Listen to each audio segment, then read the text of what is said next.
Hello students, today we will see our new topic electric field.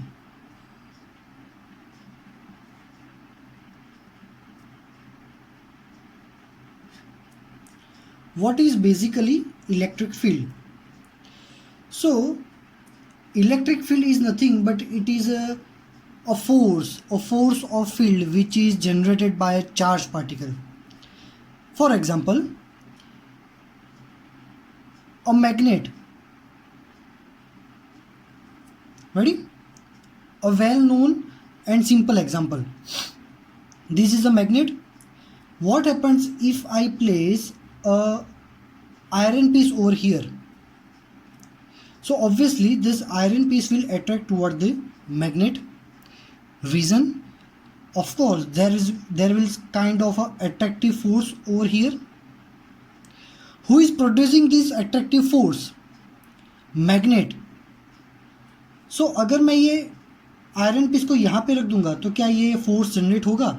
No. So हमने ये बोला कि this attractive force is produced by this magnet. तो magnet तो ये case में भी मैग्नेट तो है ही. So why is not acting any type of attractive force over here? Because यहाँ पे अट्रैक्टिव फोर्स जनरेट करने के लिए एक पर्टिकुलर फील्ड था जो था मैग्नेटिक फील्ड. क्या था? Magnetic field. यहाँ पे वो मैग्नेटिक फील्ड की इंटेंसिटी कम है. सो यहाँ पे जो फोर्स अप्लाई हो रहा है, जो फोर्स एक्ट हो रहा है, this force is act due to this magnetic field. So अब कंक्लूजन ये आएगा कि मैग्नेटिक फील्ड जो भी एरिया में है, वो मैग्नेटिक फील्ड वाले एरिया में अगर मैं किसी आयरन पीस को रखता हूँ, so iron piece will attract by some kind of attractive force. तो ये मैग्नेटिक फील्ड कौन जनरेट कर रहा है? मैग्नेटिक फील्ड मैग्नेट जनरेट कर रहा है. सेम इसी के जैसा होता है electric field. If I am having any plus Q charge particle over here, तो मैग्नेट जैसे ऑटोमेटिकली मैग्नेटिक फील्ड जनरेट करता है, वैसे ही चार्ज पार्टिकल भी ऑटोमेटिकली इलेक्ट्रिक फील्ड जनरेट करता है. This is the electric field. Ready? Positive charge particle का electric field radially outward direction में होता है. कौन सी डायरेक्शन में होता है? रेडियली आउटवर्ड डायरेक्शन में होता है. तो जैसे however the magnet is producing a magnetic field, a charged particle will produce an electric field. So this is our electric field. Magnetic field में आयरन पीस को रखते थे तो अट्रैक्टिव फोर्स लग रहा था. That means some kind of force is there when I am placing a piece of metal here, iron piece. Same like that अगर मैं यहाँ पे कोई स्मॉल पार्टिकल रखता हूं, charge particle Q, another small charge particle, so इस पे भी फोर्स लगेगा. अट्रैक्टिव होगा या रिपल्सिव होगा ये हम बाद में देखेंगे, but the main concept is that जैसे magnet automatically magnetic field produce करता है, वैसे charge automatically electric field produce करता है. मैग्नेटिक फील्ड में हम आयरन पीस को रखते हैं तो फोर्स लगता है. इलेक्ट्रिक फील्ड में स्मॉल चार्ज को रखेंगे तो फोर्स प्रोड्यूस होगा. रेडी? अब देखो what is the value of this electric field. हमने ये देखा कि चार्ज पार्टिकल जो है वो ऑटोमेटिकली इलेक्ट्रिक फील्ड जनरेट करता है. कितना? So the value of this electric field is given by E is equal to K Q by R square. If we want to find electric field over here तो ये distance हो गया हमारा R. अगर मुझे यहाँ पे इलेक्ट्रिक फील्ड फाइंड करना है, so I have to calculate the distance from Q to this point. जो पॉइंट पे इलेक्ट्रिक फील्ड फाइंड करना है वो पॉइंट तक का डिस्टेंस होता है R. So in formula this distance is basically this. अगर मुझे ये वाले पॉइंट पे इलेक्ट्रिक फील्ड फाइंड करना है, दिस क्यू पॉइंट, और लेट मी से दिस सम आर पॉइंट, अगर मुझे ये आर पॉइंट पे इलेक्ट्रिक फील्ड फाइंड करना है तो डिस्टेंस मैं यहाँ तक का लिखूंगा। अगर वो डिस्टेंस आर डैश है तो यहाँ पे आर डैश स्क्वायर हो जाएगा। रेडी? चलो, सो बेसिकली इलेक्ट्रिक फील्ड ये होता है E is equal to K Q by R square. Ready? चलो, now direction, always remember electric field is a vector quantity. Electric field क्या है? वेक्टर क्वांटिटी है।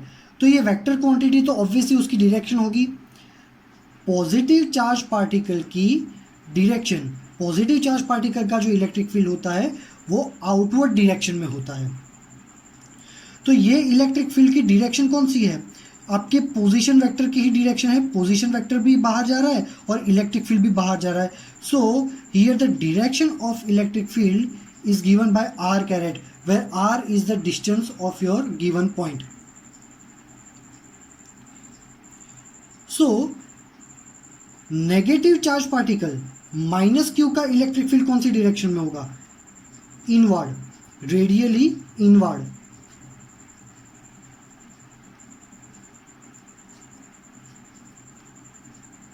समझ में आ रहा है? सो पॉजिटिव चार्ज पार्टिकल का इलेक्ट्रिक फील्ड बाहर जाएगा, नेगेटिव चार्ज पार्टिकल का अंदर आएगा। रेडी? तो मान लो कि ये P पॉइंट पे इलेक्ट्रिक फील्ड कितना होगा।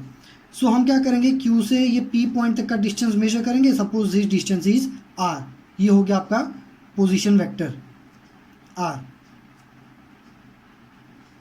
सो यहाँ पे electric field formula same, E is equal to K Q by R square. Now direction कौन सी डायरेक्शन में होगा? सो यहाँ पे इलेक्ट्रिक फील्ड कहाँ जा रहा है? अंदर आ रहा है ना? Electric field of negative charge particle is always inward, तो अंदर आ रहा है। तो ये डायरेक्शन आपकी पोजीशन वेक्टर की एग्जैक्टली ऑपोजिट हो रही है। सो यहाँ पे डायरेक्शन लिखेंगे minus R caret, that means E is equal to minus K Q by R square R caret. Ready? चलो, now this is the basic formula of electric field with direction. Now we know that if two charges are there, there will be a force according to Coulomb's law, F is equal to K Q1 Q2 by R square. तो मान लो कि ये दो charge particle है तो इनके बीच में भी कूलम्स लॉ भी तो अप्लाई होगा। Let's write F is equal to K Q by R square. Ready? If both are positive charge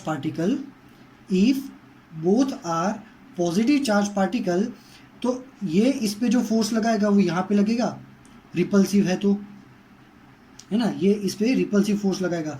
तो फोर्स की डायरेक्शन भी क्या होगी? Are caret. Ready? So K Q by R square into R caret. अब ये quantity देखो, ये इतनी, ये क्वांटिटी और ये क्वांटिटी को इक्वेट करो, both are the same. So what can I write? F is equal to this Q and E। So two important formula, एक ये इलेक्ट्रिक फील्ड का और एक ये फोर्स का। रेडी? टेक्स्ट में ये जो फॉर्मूला है यहां पे R लिखा है। क्या लिखा है? R। मतलब चलो अब पूरा डिटेल में समझते हैं। तो फॉर्मूला तो समझ लिया हमने, अब देखो वेरी इंपॉर्टेंट कंसेप्ट, शॉर्ट में एक्सप्लेन कर रहा हूं। I have a capital Q charge particle. अब चार्ज पार्टिकल है तो इलेक्ट्रिक फील्ड तो जनरेट करेगा। ये रहा उसका इलेक्ट्रिक फील्ड। कितना जनरेट करेगा? यहाँ P पॉइंट पे, तो P पॉइंट पे इलेक्ट्रिक फील्ड कितना होगा? E is equal to K Q by R square. Ready? अब याद रखो इलेक्ट्रिक फील्ड में अगर मैं चार्ज पार्टिकल रखूंगा, if I am placing a charge particle in electric field, तो क्या होगा, चार्ज पार्टिकल पे फोर्स लगेगा। जो मैंने यहाँ पे बोला था, मैग्नेटिक फील्ड में अगर पीस रखोगे तो फोर्स लगेगा, इलेक्ट्रिक फील्ड में चार्ज पार्टिकल रखोगे तो चार्ज पार्टिकल पे फोर्स लगेगा। कितना लगेगा, F is equal to Q E जितना लगेगा। कितना लगेगा, F is equal to Q E जितना फोर्स लगेगा। चलो, तो ये हो गया आपके दोनों फॉर्मूला। डायरेक्शन तो मैंने आपको एक्सप्लेन कर दी थी। अब फोर्स में दो बातें होगी। ये मान लो कि आपका इलेक्ट्रिक फील्ड है। अब इलेक्ट्रिक फील्ड में मैं पॉजिटिव चार्ज पार्टिकल रखूंगा, है ना। इलेक्ट्रिक फील्ड में चार्ज पार्टिकल होगा तो क्या होगा, फोर्स लगेगा। कितना लगेगा, F is equal to Q E. अगर पॉजिटिव चार्ज पार्टिकल है तो कौन सी डायरेक्शन में फोर्स लगेगा, इलेक्ट्रिक फील्ड की डायरेक्शन में ही फोर्स लगेगा। Direction of force is same of electric field.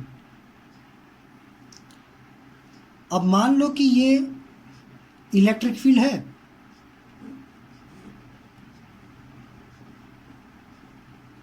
अब इलेक्ट्रिक फील्ड में मैं नेगेटिव चार्ज पार्टिकल रखता हूं। अगर अब देखो, इलेक्ट्रिक फील्ड में चार्ज पार्टिकल, इलेक्ट्रिक फील्ड में चार्ज पार्टिकल है तो फोर्स लगेगा F is equal to Q E. कौन सी डायरेक्शन में लगेगा, इलेक्ट्रिक फील्ड के ऑपोजिट डायरेक्शन में लगेगा, इसको याद रखना। सो यहां पे डायरेक्शन ऑफ फोर्स क्या आएगा, direction of force is opposite to electric field, is opposite to electric field. Ready, चलो अब नेक्स्ट पॉइंट देखते हैं। नाउ सी, हमने क्या बोला था कि ये हमारा चार्ज पार्टिकल जो है ये इलेक्ट्रिक फील्ड प्रोड्यूस करता है। रेडी,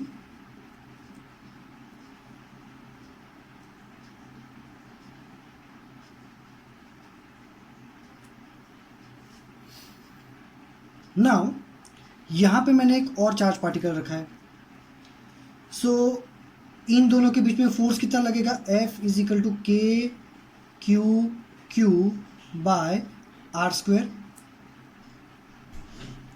रेडी, चलो, और यहां पे इलेक्ट्रिक फील्ड भी कितना होगा, E is equal to K Q by R square. अब देखो, इफ Q इज अ +1, इसको बोलते हैं यूनिट पॉजिटिव चार्ज। अगर Q हमारा यूनिट पॉजिटिव चार्ज है तो यहां पे Q की जगह पे 1 प्लेस करो तो F is equal to K Q by R square. तो मतलब अब ये दोनों फॉर्मूला सेम हो गए। अब क्या हो गया, ये दोनों फॉर्मूला सेम हो गए। तो उसका मीनिंग क्या हुआ, it implies that this is the same like electric field. It implies that electric field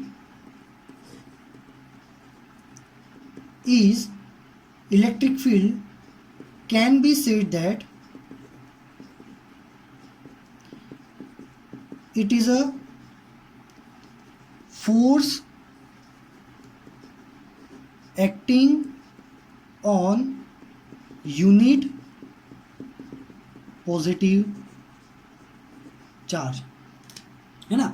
ये मैंने क्यों करा है, ऐसा एक बुक में सेंटेंस लिखा हुआ है टेक्स्ट बुक में, इसलिए मैंने करवाया। अगर आप पढ़ो तो आपको समझ में आ जाए, बाकी ये कंसेप्ट का इतना कोई इंपॉर्टेंस है नहीं। चलो, the main thing is that this is the Q charge particle और उसने इलेक्ट्रिक फील्ड जनरेट किया। अगर ये भी एक चार्ज पार्टिकल है तो ये भी इलेक्ट्रिक फील्ड जनरेट करेगा। अब ये जो इलेक्ट्रिक फील्ड है कैपिटल क्यू का, इलेक्ट्रिक फील्ड में हमने क्या रखा है, चार्ज पार्टिकल। अब इलेक्ट्रिक फील्ड में चार्ज पार्टिकल है तो क्या बोला था कि इलेक्ट्रिक फील्ड में अगर चार्ज पार्टिकल होगा तो उस पर फोर्स लगेगा। मतलब इस पे फोर्स लग रहा है, कितना लग रहा है, F is equal to Q E, इतना फोर्स लग रहा है। सो ऑब्वियसली ये भी तो चार्ज पार्टिकल है, ये भी इलेक्ट्रिक फील्ड जनरेट करेगा ऐसे। अगर ये भी इलेक्ट्रिक फील्ड जनरेट करेगा तो इलेक्ट्रिक फील्ड के अंदर चार्ज पार्टिकल, तो इस पे भी फोर्स लगेगा। Ready? So in this case both the charged particles will apply force on each other. So right now we are assuming that plus q is a source charge particle. Plus Q को हम क्या बोलेंगे, source charge particle. उसकी value हम कैसे लेंगे, larger value, इसकी value ज्यादा लेंगे। Q is a called test charge particle, जिसकी वैल्यू कैसे लेंगे, very small value. Charge particle की वैल्यू ज़्यादा होगी तो उसका इलेक्ट्रिक फील्ड भी पावरफुल होगा, वो powerful electric field force generate करेगा। पर अगर ये वाला चार्ज पार्टिकल जिसकी वैल्यू स्मॉल है, स्मॉल वैल्यू वाला चार्ज पार्टिकल, वो इलेक्ट्रिक फील्ड भी स्मॉल प्रोड्यूस करेगा और वो इलेक्ट्रिक फील्ड यहाँ पे फोर्स नेग्लिजिबल प्रोड्यूस करेगा। सो इसकी वजह से इस पे फोर्स ना लगे, इसके लिए हम ये जो चार्ज पार्टिकल है जिसको हमने टेस्ट चार्ज पार्टिकल बोला है, उसकी वैल्यू कैसी लेते हैं, वेरी स्मॉल। इसकी वैल्यू स्मॉल लेने से क्या होगा कि ये अपनी पोजीशन से हिलेगा नहीं। इलेक्ट्रिक फील्ड जब भी फाइंड करते हैं तो ये हमारा जो ओरिजिन है, मतलब ये जो हमारा सोर्स चार्ज पार्टिकल, ये अपनी पोजीशन से मूव नहीं होना चाहिए। सो अगर इसको इसकी मूवमेंट से हिलाना नहीं है, इसकी पोजीशन से, तो क्या करेंगे, तो पहला सॉल्यूशन तो ये है कि टेस्ट चार्ज पार्टिकल है वो स्मॉल वैल्यू का ले लो, तो उसकी वजह से इस पर फोर्स कम लगेगा, ये हिलेगा नहीं। और somehow we can also say that plus q is bounded by some another forces, हम ऐसा भी अज्यूम कर सकते हैं। समझ में आया? Plus Q is bounded by some another forces, we have to assume this. Ready? So in that case हमारा जो इलेक्ट्रिक फील्ड है, सो इलेक्ट्रिक फील्ड को हम सब्जेक्ट बनाए तो E इज इक्वल टू क्या होगा, F by Q, where Q is tends to 0। हमारा जो टेस्ट चार्ज पार्टिकल है उसकी वैल्यू हम ऑलवेज कैसी लेंगे, बहुत कम। तो आपकी टेक्स्ट बुक में पेज नंबर 19 है, रेडी? पेज नंबर 18 उसका पहला पॉइंट है ये जो मैंने एक्सप्लेन किया, वो कि क्यों हम टेस्ट चार्ज पार्टिकल को बहुत स्मॉल कंसीडर करते हैं। Now point number 2, these points are extremely important for the board exams. चलो, अब मैंने पहले वाले पेज में मैं आपको बताया था कि यहाँ पे कि F और E के पास R लिखते हैं, क्यों? चलो, F of R is equal to Q into E, ready? तो F और E के पास R लिखते हैं, उसका मीनिंग क्या हुआ कि F and E both depends upon R, distance। मतलब देखो, if you are very closer to the charge particle तो यहाँ पे इलेक्ट्रिक फील्ड की वैल्यू ज़्यादा होगी, बट आप अगर यहाँ से दूर हो तो यहाँ पे इलेक्ट्रिक फील्ड की वैल्यू कम होगी। Ready? At point P you are closer to the charge particle, तो आपकी वैल्यू ज़्यादा होगी इलेक्ट्रिक फील्ड की, और यहाँ पे आपका डिस्टेंस ज़्यादा है तो इलेक्ट्रिक फील्ड की वैल्यू कम होगी। Reason, E is equal to K Q by R square. तो इसमें K और Q को कांस्टेंट ले लो तो E proportional to 1 upon R square this clearly indicates that electric field and distance are inversely proportional. तो आर बढ़ेगा तो इलेक्ट्रिक फील्ड कम हो जाएगा। रेडी, समझ में आया? So E proportional to 1/r²। So F भी आर पे डिपेंड करता है। कैसे? तो मान लो कि यहाँ पे एक चार्ज पार्टिकल है स्मॉल क्यू। रेडी, तो ये charge particle is in electric field, charge particle is in electric field, तो उसके ऊपर क्या लगेगा? फोर्स। कितना लगेगा? F = QE। बट अगर ये चार्ज पार्टिकल ही दूर है तो इलेक्ट्रिक फील्ड कम होगा, तो इवेंचुअली फोर्स भी कम हो जाएगा। बिकॉज फोर्स की फॉर्मूला क्या है? Q × E। अब ये Q तो हमारा कांस्टेंट है, इसकी वैल्यू चेंज नहीं होगी, पर ये Q की पोजीशन अगर दूर है, यहाँ पे होगी, तो ये डिस्टेंस ज़्यादा हो गया। डिस्टेंस ज़्यादा है तो यहाँ पे इलेक्ट्रिक फील्ड कम, E की वैल्यू कम हो जाएगी, तो इवेंचुअली फोर्स की वैल्यू भी कम हो जाएगी। सो सेकेंड पॉइंट पे ये कहता है कि F and E both are depend upon R।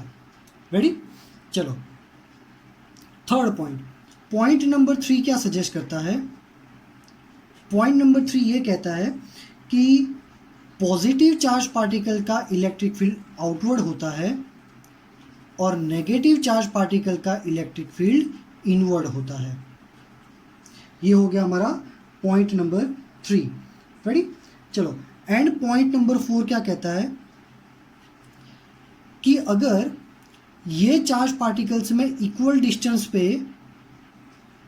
ऐसे सर्कल ड्रॉ करूं, तो अगर ये सेंटर है तो ये सब आर आर आर होगा,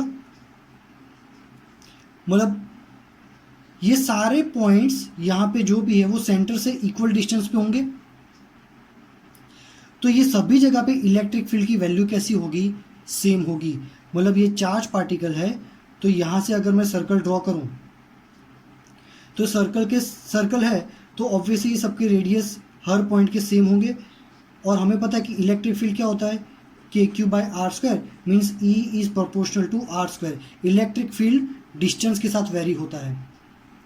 अब सभी पॉइंट का डिस्टेंस सेम है तो P, P', P', ये सारे पॉइंट का इलेक्ट्रिक फील्ड सेम होगा, means electric field is symmetric over here. This is your point number 4। तो ये सारे कंसेप्ट आपको टेक्स्ट बुक के पेज नंबर 18 एंड 19 पे दिए, यहाँ तक पढ़ लेना। नेक्स्ट लेक्चर में हम इसके नेक्स्ट टॉपिक्स देखेंगे। Thank you.